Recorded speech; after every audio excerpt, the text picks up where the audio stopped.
Lo siento, no sabía que él no te había contado. Esas fueron las primeras palabras que escuché cuando desperté de la cirugía. La doctora cerró las cortinas de mi habitación y susurró: tu hijo aprobó una segunda cirugía, una que nunca consentiste. Mi mundo se desplomó en ese instante. Yo, Margarita, de 67 años, solo había ido a quitarme la vesícula. Era una cirugía menor, rutinaria, pero cuando desperté de la anestesia me sentí confundida. Mi cuerpo no se sentía como debería. El olor a antiséptico me golpeó como una bofetada fría mientras trataba de procesar las palabras de la doctora. Las luces del techo me cegaron por un momento y sentí como si mi cabeza estuviera llena de algodón húmedo. Mis manos temblaron al intentar tocar mi abdomen donde se suponía que solo habría una pequeña cicatriz. Pero había vendas por todas partes, mucho más extensas de lo que jamás imaginé. ¿Contado qué? Pregunté con voz temblorosa, aunque en el fondo de mi corazón ya presentía que la respuesta me destrozaría. La doctora joven, con ojos llenos de compasión y nerviosismo, se sentó en la silla junto a mi cama. Llevaba una carpeta gruesa bajo el brazo que parecía contener secretos que cambiarían mi vida para siempre. Sus manos temblaron cuando abrió el expediente médico. El sonido de las hojas al pasar resonaba en mis oídos como disparos. Señora Margarita, su hijo Matías firmó una autorización para una segunda intervención mientras usted estaba bajo anestesia, una cirugía que no estaba en sus planes originales. Mi corazón se detuvo por completo. Matías, mi querido hijo de 42 años, en quien había confiado ciegamente.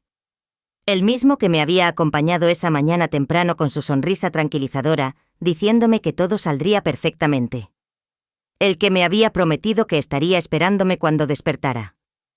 Un sabor metálico llenó mi boca mientras los recuerdos de esa mañana regresaron como oleadas. Recordé vividamente cómo había llegado al hospital con mi vestido rosa favorito, el que me había regalado por mi cumpleaños número 65. Me había peinado cuidadosamente porque siempre creí que una debe verse presentable incluso en el hospital. Mi bolso de mano estaba perfectamente organizadito con mis documentos, mi rosario y una fotografía de mi difunto esposo Eduardo. Matías había sido tan atento esa mañana. Me había preparado el desayuno favorito, tostadas con mermelada de fresa y café con leche bien caliente, como me gustaba desde que era niña. Había insistido en llevarme personalmente al hospital, aunque yo le había dicho que podía tomar un taxi. Mamá, no voy a dejar que vaya sola a una cirugía, me había dicho con esa sonrisa que siempre me derretía el corazón. En el auto habíamos escuchado música de mi juventud. Matías había puesto las canciones de Pedro Infante que tanto me gustaban y yo había cantado bajito mientras él manejaba. Me había tomado la mano en los semáforos y me había dicho: todo va a salir bien, mamá. Es solo una cirugía menor. En unas horas estaremos de vuelta en casa viendo nuestras telenovelas. Vanessa, su esposa, había llegado al hospital más tarde con un ramo de flores blancas que olían demasiado dulce, casi empalagoso. Me había besado en la frente con labios fríos y me había susurrado que se quedarían esperándome hasta que despertara.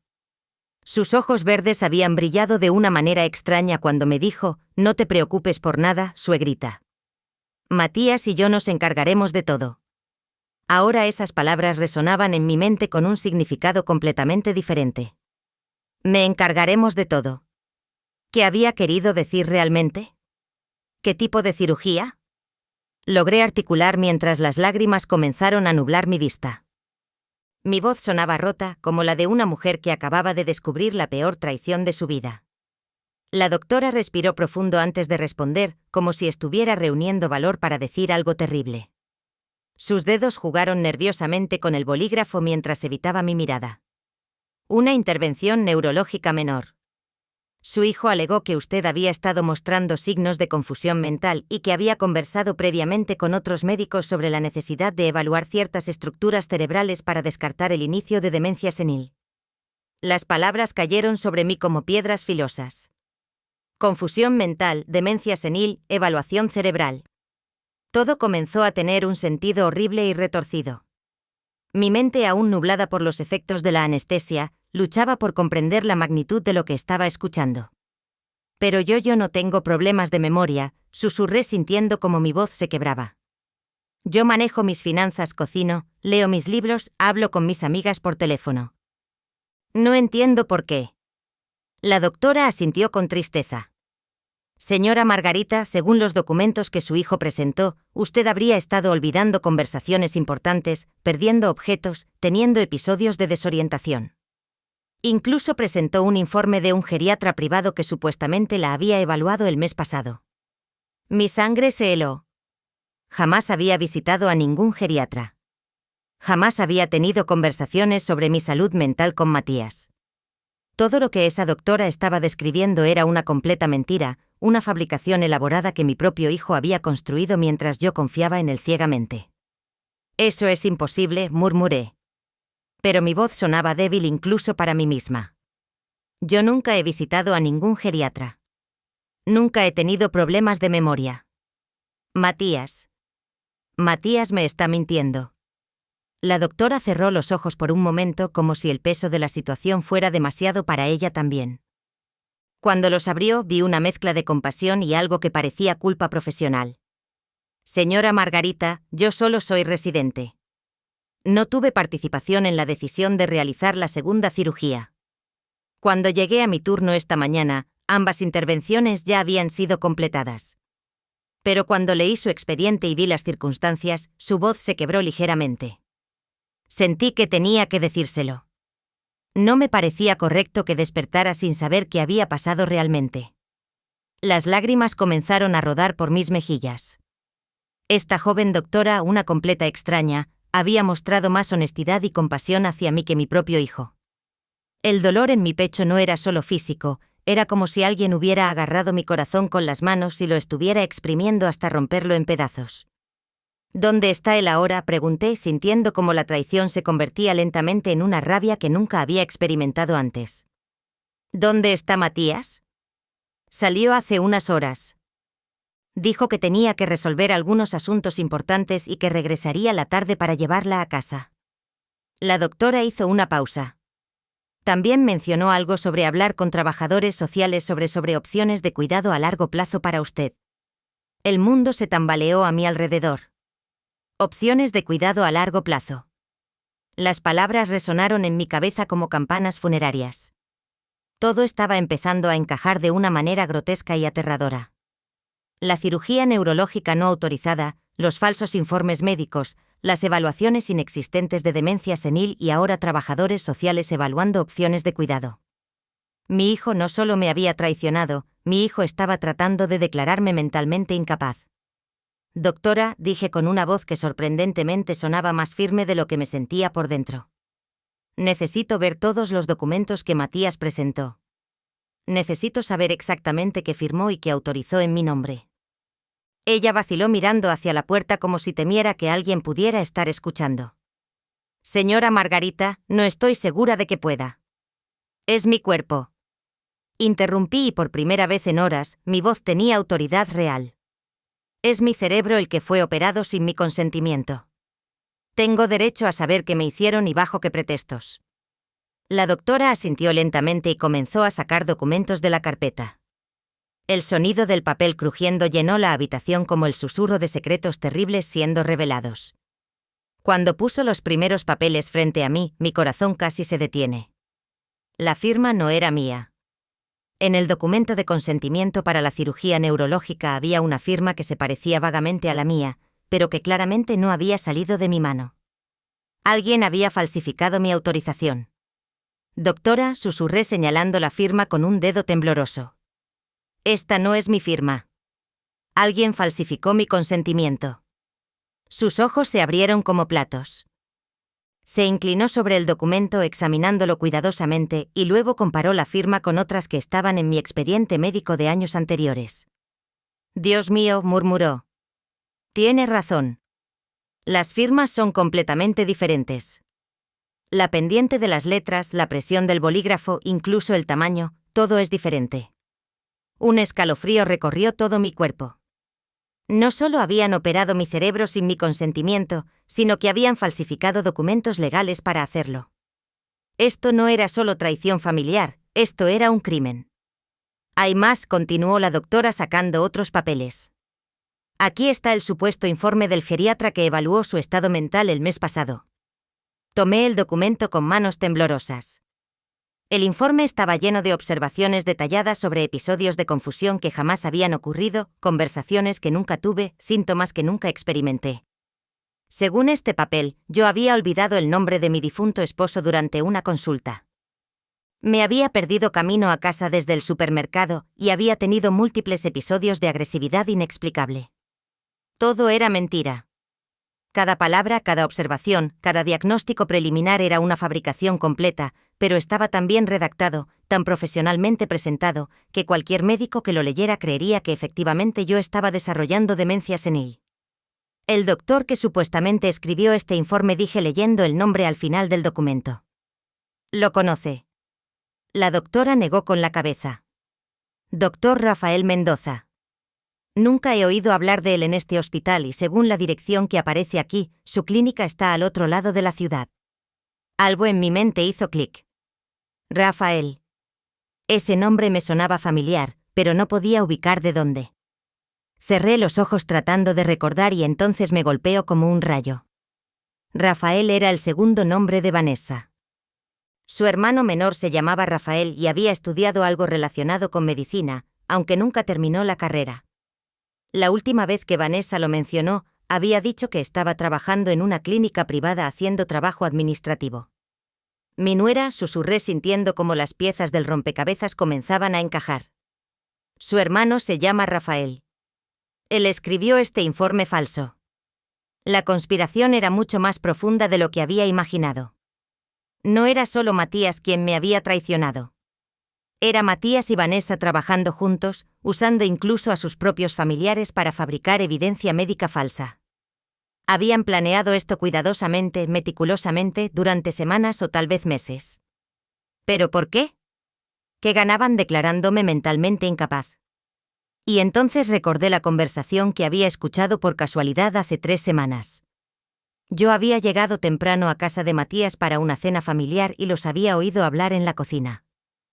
Vanessa le decía algo sobre la casa de tu madre y esos ahorros que tiene guardados. En ese momento pensé que solo estaban preocupados por mi seguridad financiera a la vejez, pero ahora esas palabras tomaban un significado completamente siniestro. Mi casa, mis ahorros, mi herencia, habían planeado declararme mentalmente incompetente para tomar control de mis bienes. La cirugía cerebral no autorizada no era solo para crear evidencia médica de problemas cognitivos, era para causar problemas cognitivos reales. Querían que despertara confundida, desorientada, tal vez con daños neurológicos menores que respaldaran sus afirmaciones de demencia. El horror de la realización me golpeó como una avalancha. Mi propio hijo había autorizado que abrieran mi cráneo y manipularan mi cerebro por dinero. Por una casa y algunas cuentas bancarias. Había estado dispuesto a destruir mi mente y mi autonomía para siempre. Doctora, dije, y mi voz ahora tenía una determinación de acero que no sabía que poseía.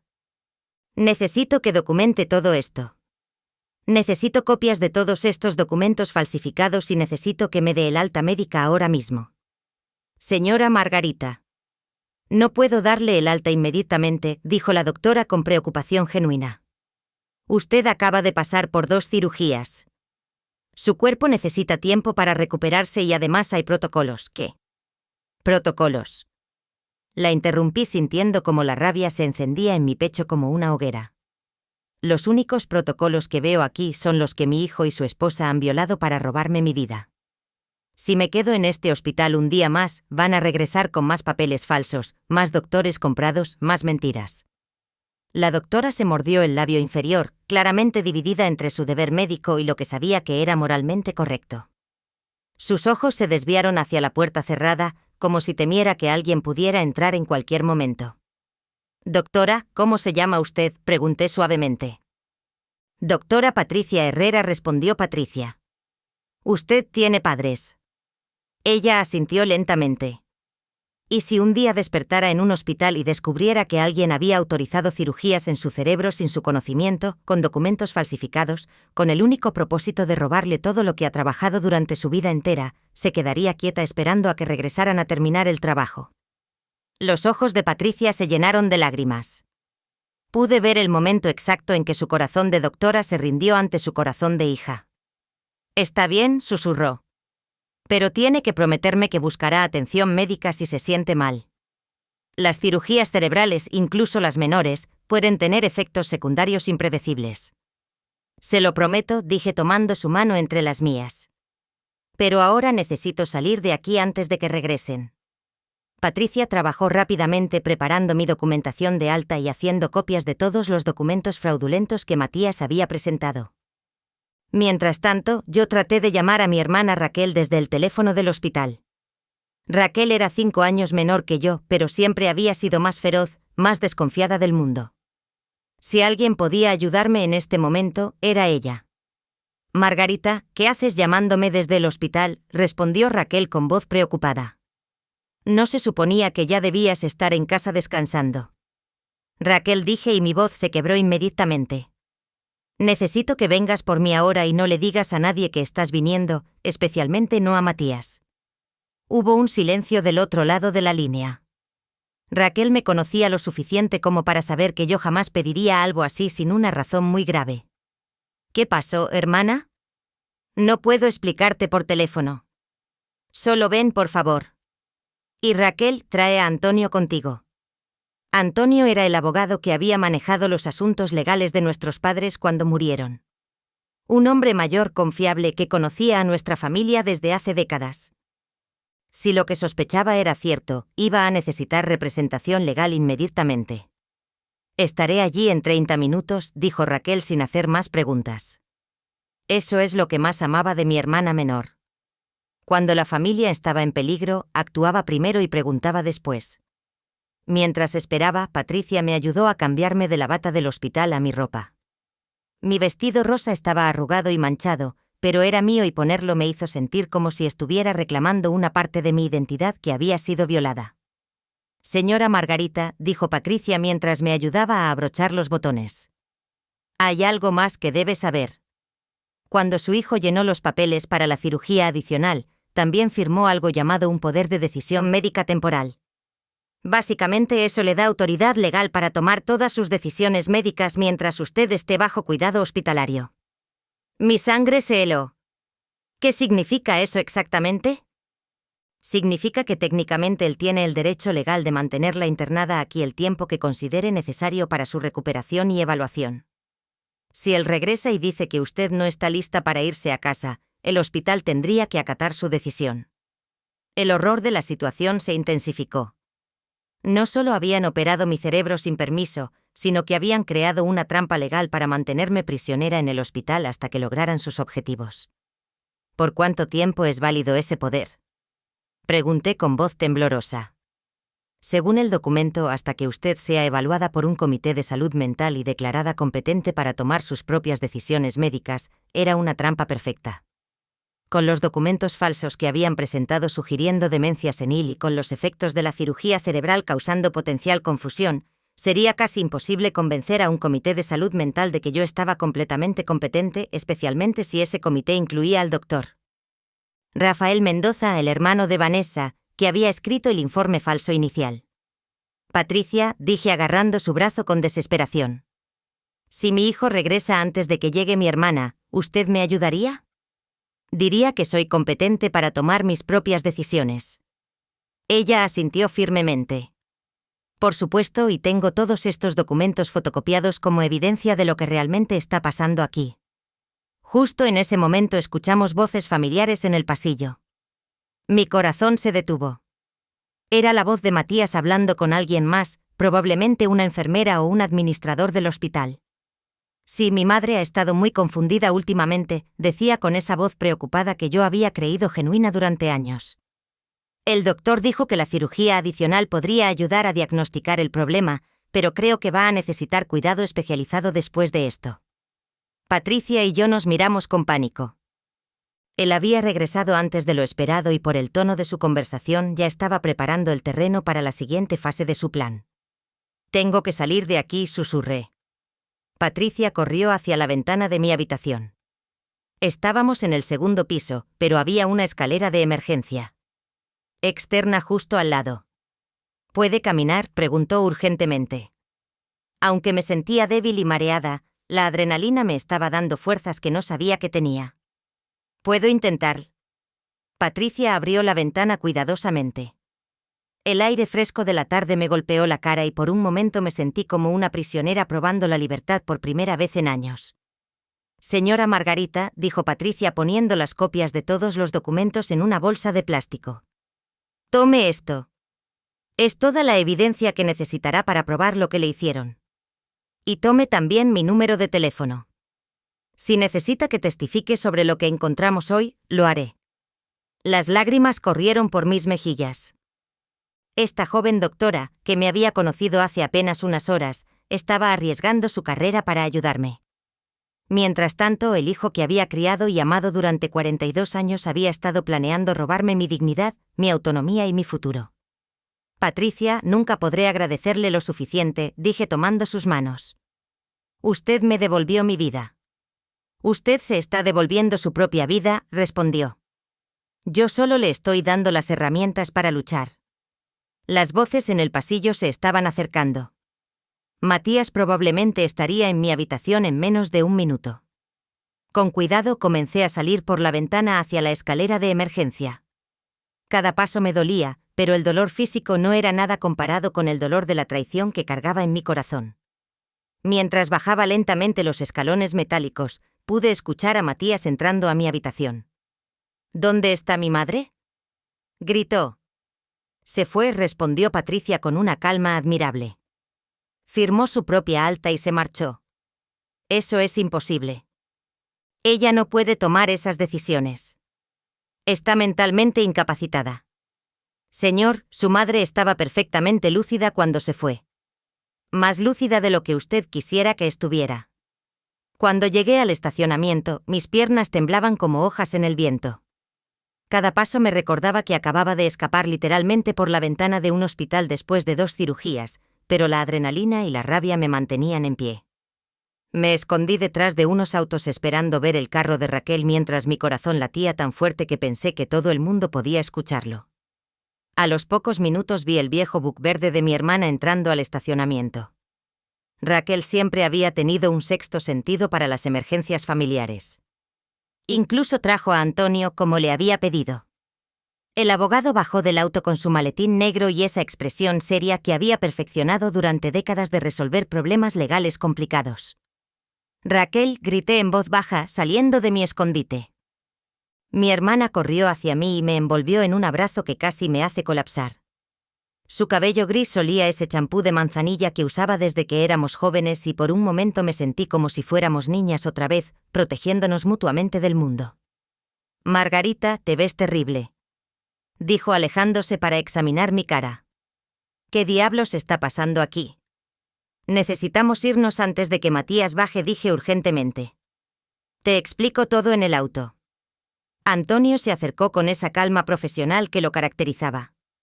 Margarita, estás en algún tipo de problema legal. El peor tipo de problema legal que puedas imaginar, respondí entregándole la bolsa con los documentos que Patricia me había dado. Mi propio hijo falsificó mi firma para autorizar una cirugía cerebral no consentida, todo para declararme mentalmente incapaz y robar mi herencia. La expresión de Antonio cambió inmediatamente de curiosidad profesional a horror genuino. En sus 40 años de práctica legal había visto muchas cosas, pero pude ver en sus ojos que esto lo había impactado profundamente.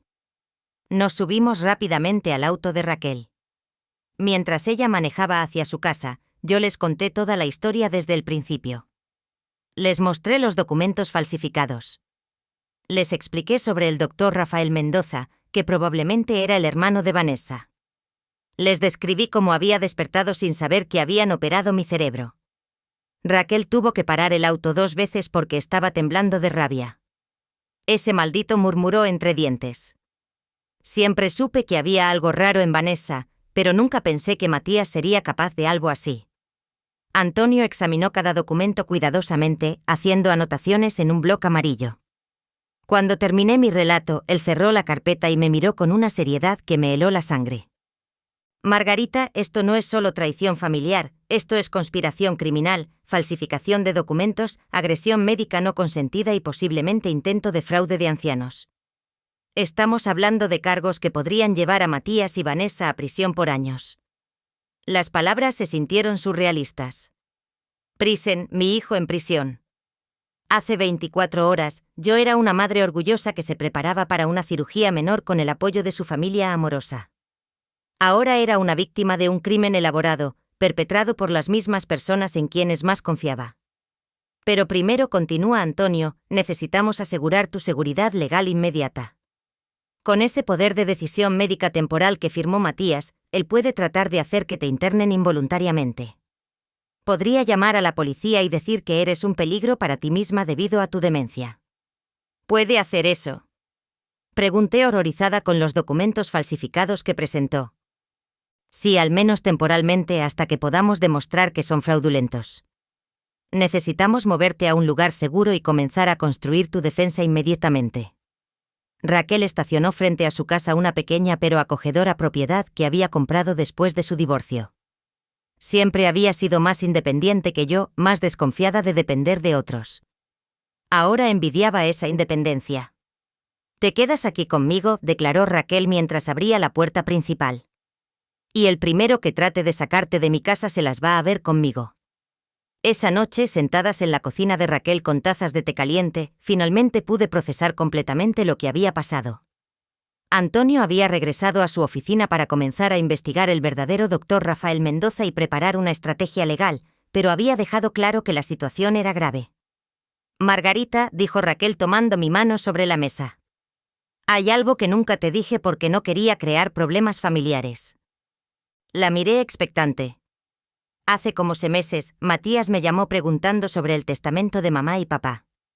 Quería saber exactamente qué habías heredado, cuánto valía la casa, si tenías cuentas bancarias que él no conociera.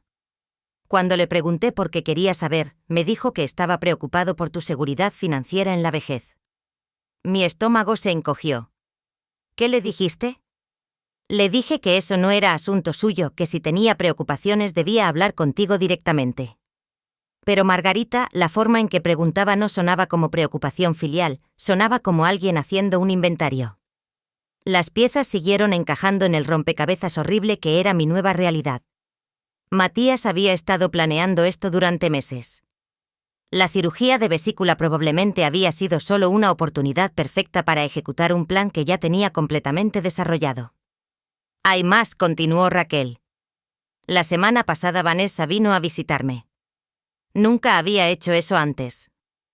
Empezó a hacer comentarios sobre lo preocupada que estaba por ti, que te había visto confundida últimamente, que tal vez era hora de considerar una residencia para personas mayores. Estaban preparando el terreno», murmuré creando una narrativa. «Exactamente.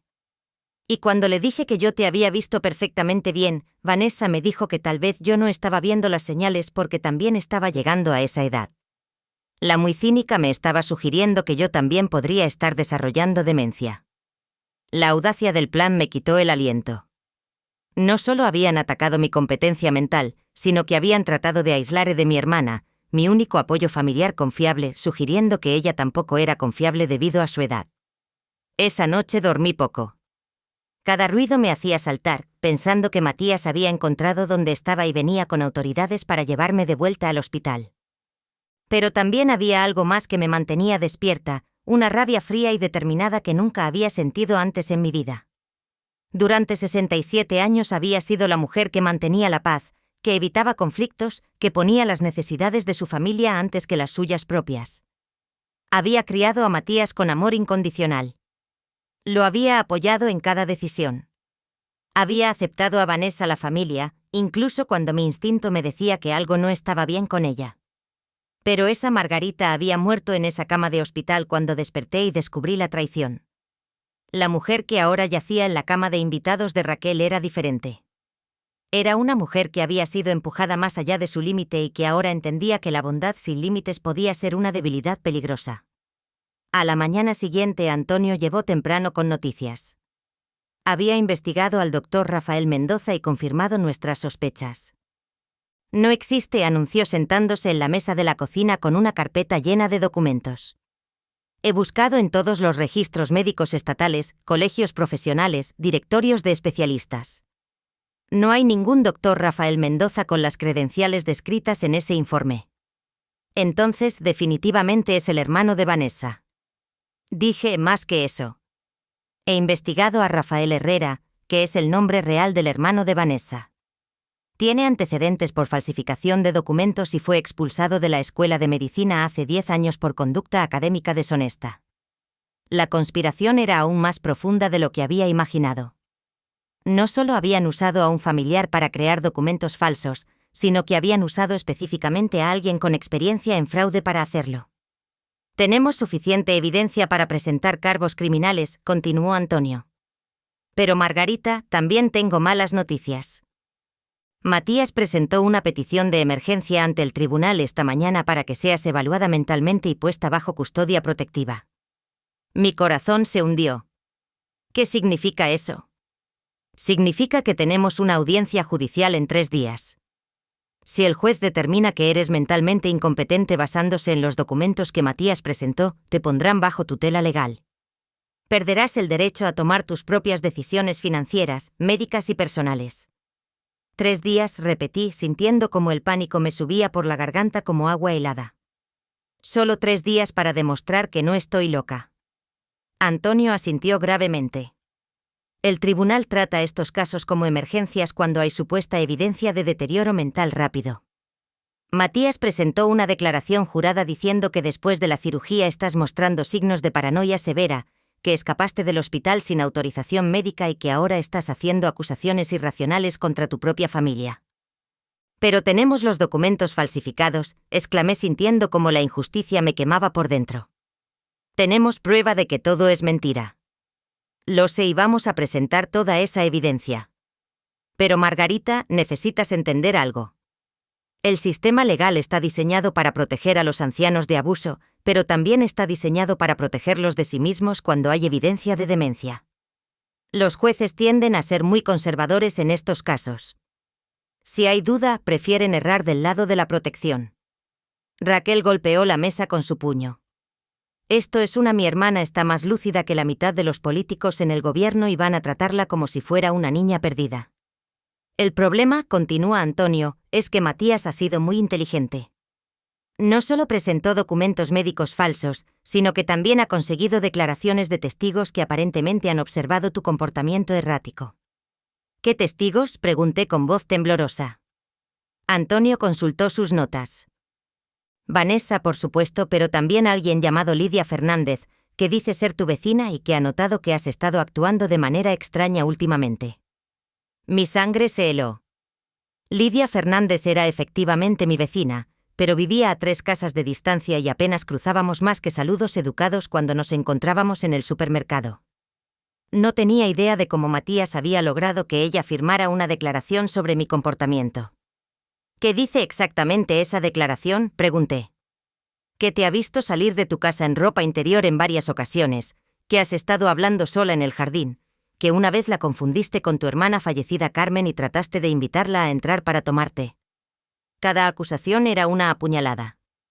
Carmen había muerto hace 15 años y yo jamás había confundido a nadie con ella. Jamás había salido en ropa interior. Y si hablaba sola en el jardín, era porque así había procesado el dolor durante toda mi vida. Una costumbre inofensiva que venía desde la infancia. Matías conoce todos mis hábitos, murmuré. Ha vivido en mi vida el tiempo suficiente para tomar cosas normales y retorcerlas hasta que suenen como síntomas de demencia. Exactamente, concordó Antonio. Por eso necesitamos una estrategia muy sólida para la audiencia. No podemos solo defendernos, tenemos que atacar. Tenemos que demostrar que toda esta situación es una conspiración elaborada para apoderarse de tu patrimonio. Los siguientes 3 días fueron los más intensos de mi vida.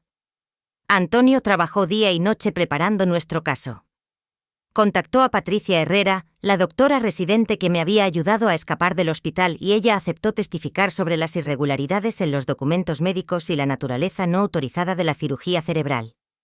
También investigó más profundamente a Rafael Herrera. El hermano de Vanessa no solo tenía antecedentes por falsificación, sino que había sido arrestado 2 veces por esquemas de fraude dirigidos específicamente a personas mayores. Había trabajado en varias clínicas privadas que posteriormente fueron cerradas por prácticas fraudulentas. Mientras tanto, Raquel se convirtió en mi detective privada personal. Fue a hablar con Lidia Fernández para tratar de entender cómo habían conseguido que firmara esa declaración falsa. La encontré en su jardín, me reportó Raquel esa tarde. Al principio se negó a hablar conmigo, pero cuando le expliqué lo que estaba pasando, se puso pálida como un fantasma. ¿Qué le dijo? Que Vanessa había ido a visitarla hace 2 semanas. Le dijo que estaba preocupada por tu salud mental y le preguntó si había notado algo raro en tu comportamiento. Cuando Lidia dijo que no, Vanessa insistió sugiriendo cosas específicas que supuestamente podrían haber pasado. ¿Cómo qué? Como salir en ropa inadecuada o hablar con personas que no estaban ahí. Lidia dice que Vanessa fue muy persuasiva, que siguió insistiendo hasta que finalmente Lidia admitió que tal vez había visto algo, aunque no estaba segura. Vanessa inmediatamente sacó unos papeles y le pidió que firmara una declaración por tu propio bien. Era manipulación psicológica pura. Vanessa había usado técnicas de interrogatorio para plantar recuerdos falsos en la mente de una mujer mayor que probablemente se sentía confundida y presionada por toda la situación. ¿Lidia va a ayudarnos?, pregunté esperanzada. Está aterrorizada, admitió Raquel. Dice que no sabía que estaba firmando algo que sería usado en un tribunal, pero sí aceptó hacer una declaración corrigiendo su testimonio anterior. Esa noche, sola en mi habitación temporal, revisé mentalmente todo mi patrimonio. La casa que Eduardo y yo habíamos comprado hace 40 años ahora valía casi $400,000 debido a la gentrificación del vecindario. Mis cuentas de ahorro y certificados de depósito sumaban otros $200,000. Mi póliza de seguro de vida tenía un valor de $150,000. Era casi $1 millón en total. Suficiente dinero para que 2 personas sin escrúpulos estuvieran dispuestas a destruir la mente de una anciana para obtenerlo. Pero había algo más que me molestaba, algo que no podía identificar completamente. La precisión del plan, la sofisticación de la manipulación legal y médica, la forma en que habían anticipado cada posible obstáculo. Esto no era algo que Matías hubiera ideado solo. Él era inteligente, pero no era un criminal mastermind. La mañana de la audiencia, Antonio llegó a la casa de Raquel con una expresión que no pude descifrar completamente. Parecía una mezcla de esperanza y preocupación. Tengo noticias, anunció. Buenas y malas. Dame las malas primero, dije preparándome mentalmente. He investigado al juez que va a presidir tu audiencia.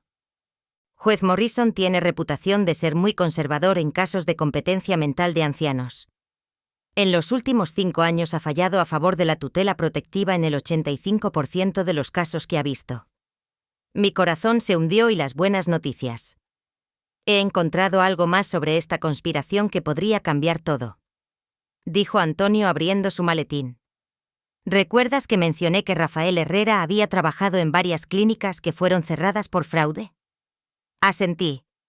Bueno, una de esas clínicas se especializaba en algo muy específico, ayudar a familias a obtener tutela legal sobre ancianos ricos para acceder a sus patrimonios.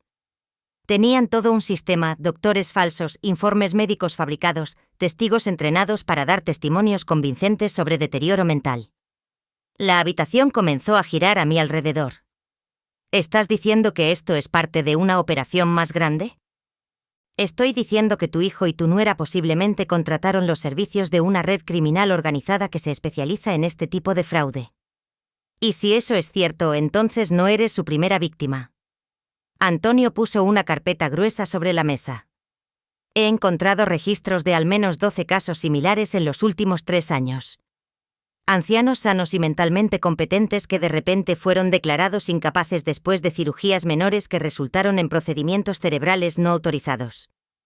La magnitud de la situación me golpeó como una avalancha.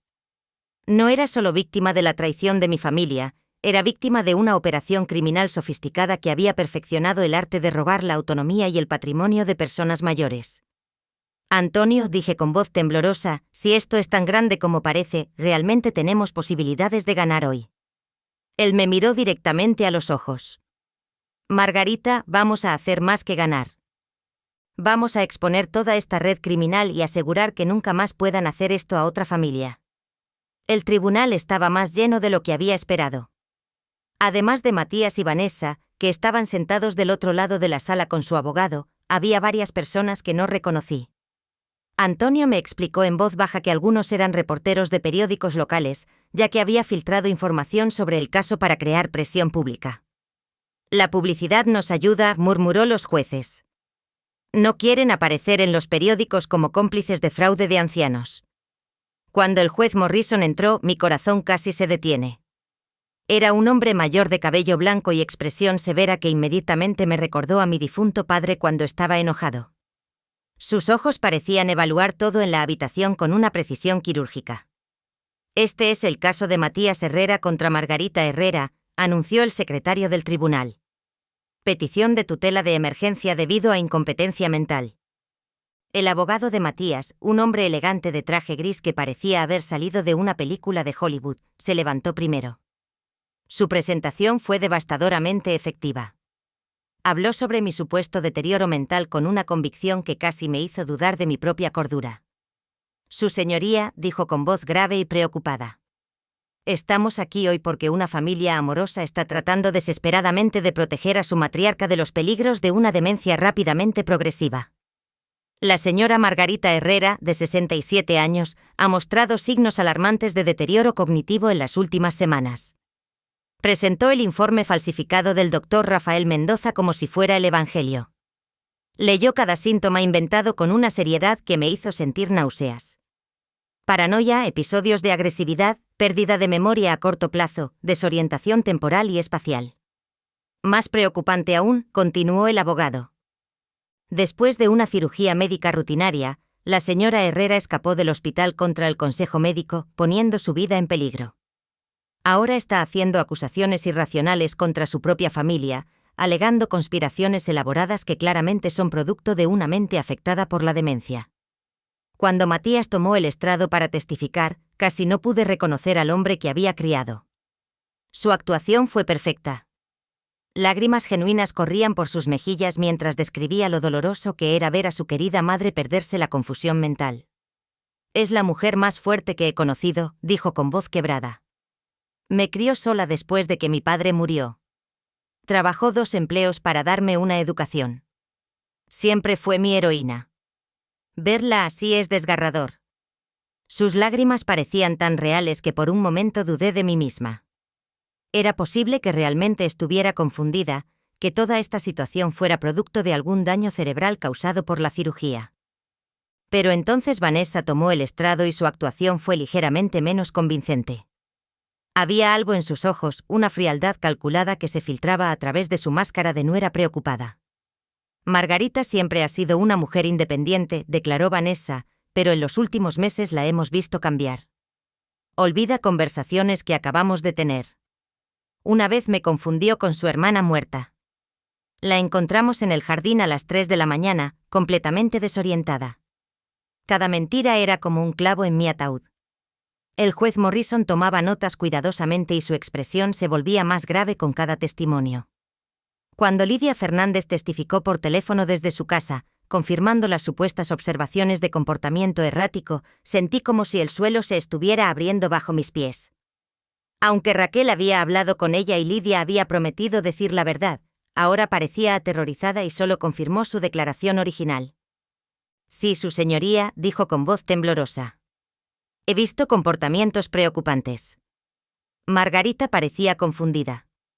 Después de 2 horas de testimonios devastadores, llegó nuestro turno. Antonio se levantó con una confianza que contrastaba dramáticamente con mi pánico interno. Su señoría comenzó. Lo que estamos presenciando hoy no es el intento amoroso de una familia de proteger a su matriarca. Es el ejemplo más calculado y cruel de fraude de ancianos que he visto en 4 décadas de práctica legal. El cambio en la atmósfera de la sala fue inmediato.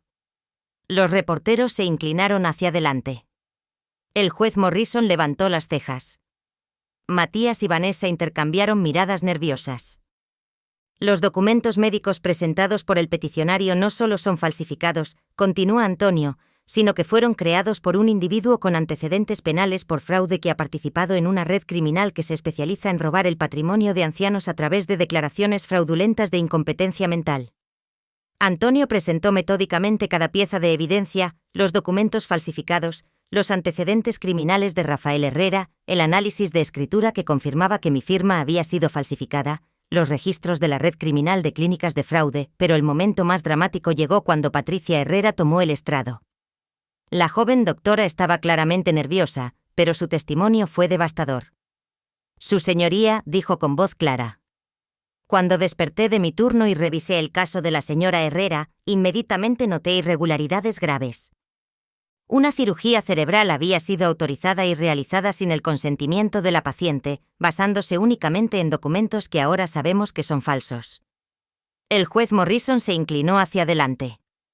Doctora, ¿está usted diciendo que se realizó una cirugía cerebral no consentida en la señora Herrera? Exactamente, su señoría. Y cuando confronté a la señora Herrera con esta información, ella estaba completamente lúcida y apropiadamente indignada. No mostró ningún signo de confusión mental o deterioro cognitivo. Su reacción fue exactamente la que esperaría de cualquier persona competente que descubriera que había sido víctima de tal violación.